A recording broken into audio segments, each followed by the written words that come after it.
بسم اللہ الرحمن الرحیم۔ روزہ کچھ مخصوص کاموں سے ٹوٹ جاتا ہے۔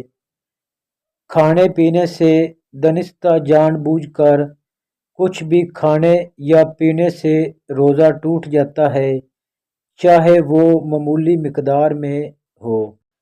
بھول کر کھانے سے روزہ نہیں ٹوٹتا، جیسا کہ حدیث میں ہے، اگر کوئی بھول کر کھا پی لے تو وہ اپنا روزہ پورا کرے، کیونکہ اللہ نے اسے کھلایا اور پلایا ہے۔ صحیح بخاری اور صحیح مسلم۔ نمبر 2، جمع میاں بیوی کے تعلق سے اگر روزے کی حالت میں کوئی شخص جان بوجھ کر بیوی سے ہم بستری کرے تو روزہ فاسد ہو جاتا ہے اور اس پر کفارہ بھی لازم ہوتا ہے، جو کہ مسلسل 60 روزے رکھنا یا 60 مساکین کو کھانا کھلانا۔ صحیح بخاری اور مسلم میں۔ نمبر 3، قے کرنے سے الٹی اگر خود سے جان بوجھ کر قے کی جائے تو روزہ ٹوٹ جاتا ہے، لیکن اگر بغیر ارادے کے قے آ جائے تو روزہ نہیں ٹوٹتا۔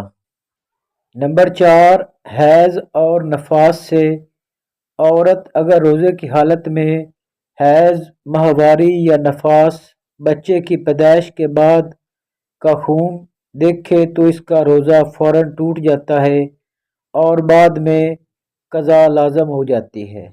نمبر 5، انجیکشن یا ڈراپ غذائیت والے سے اگر ایسا انجیکشن یا ڈراپ لی جائے جو غذا کا کام دیتی ہو تو اس سے روزہ ٹوٹ جاتا ہے۔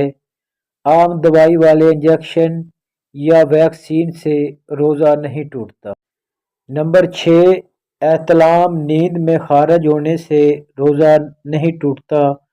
اگر کسی کو نیند میں احتلام ہو جائے تو اس کا روزہ نہیں ٹوٹتا، البتہ غسل واجب ہوگا۔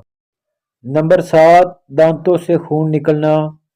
اگر دانتوں سے معمولی خون نکلا اور حلق سے نیچے نہیں گیا تو روزہ برقرار رہے گا، لیکن اگر خون زیادہ مقدار میں نکل کر نگل لیا جائے تو روزہ فاسد ہو جاتا ہے۔